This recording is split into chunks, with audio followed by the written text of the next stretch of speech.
Hello everyone, welcome back to my channel. Today's lesson is about four very confusing but very common expressions in English: made of, made from, made with, and made out of.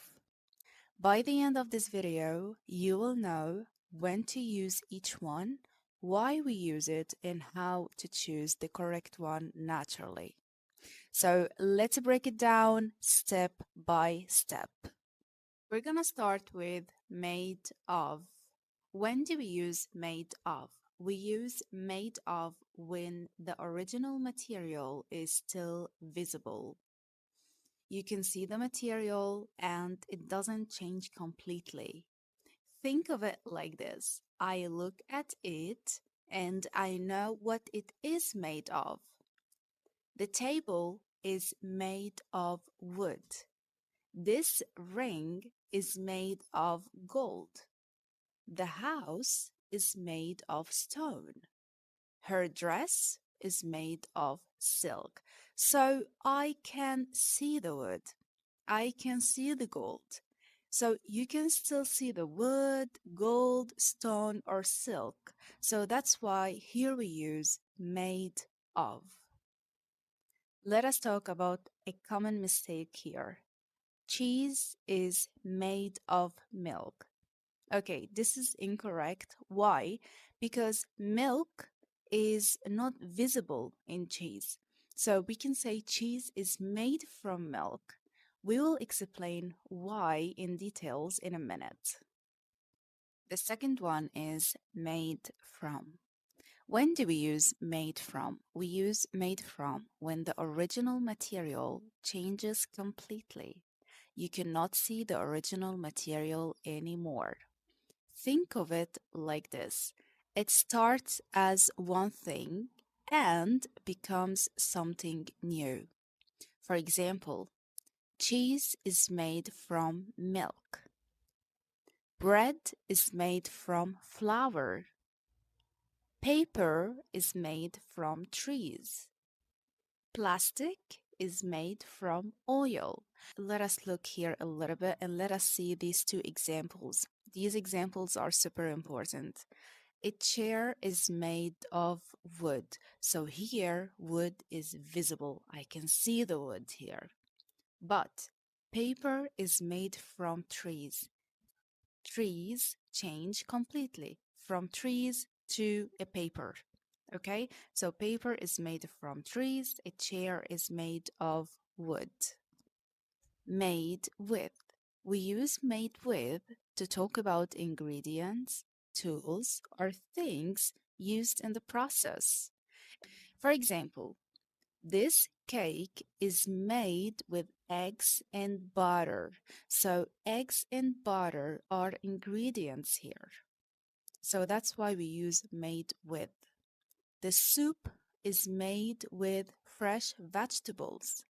This painting was made with oil paints.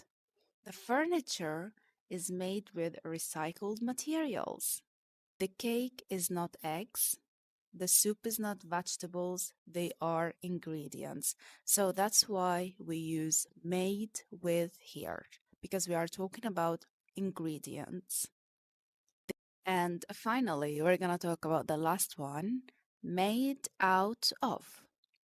Made out of is similar to made of, but it often shows a change of form or creativity. Think of it like this. It was one thing, now it's something else. For example, the kids built a house out of cardboard. He made a wallet out of leather scraps. The material is still visible, but it has been transformed. In everyday English, made of and made out of are sometimes interchangeable, but made out of sounds more creative and informal. Let us talk about common mistakes here. So let's fix some mistakes. The cake is made from eggs. It's incorrect. We say the cake is made with eggs. The paper is made of trees. it's incorrect, we say the paper is made from trees. So let us practice a little bit. Now I need you to pause the video and think about the answers. So here, try to give me the answers. Write the answers in the comment sections. The glass is made sand. This salad is made olive oil. The toy is made plastic bottles. So write the answers in the comment section. So now this is super important. Let's compare all four. Made of material is visible. For example, the table is made of wood. Made from material changes completely. For example, wine is made from grapes. Made with, we use it for ingredients or tools. For example, the sauce is made with garlic. Made out of, creative transformation. For example, the bag is made out of plastic bottles. Finally, native speakers don't memorize rules. They think about, can I see the material? Did it change completely? Is it an ingredient or a tool? Was it creatively transformed? Ask yourself these questions and the answer becomes easy. If this lesson finally made things clear for you, don't forget to like, subscribe, and share it with someone who struggles with English. And tell me in the comments which one was confusing for you before: made of, made from, made with, or made out of. See you in the next lesson. Thank you so much. Bye bye.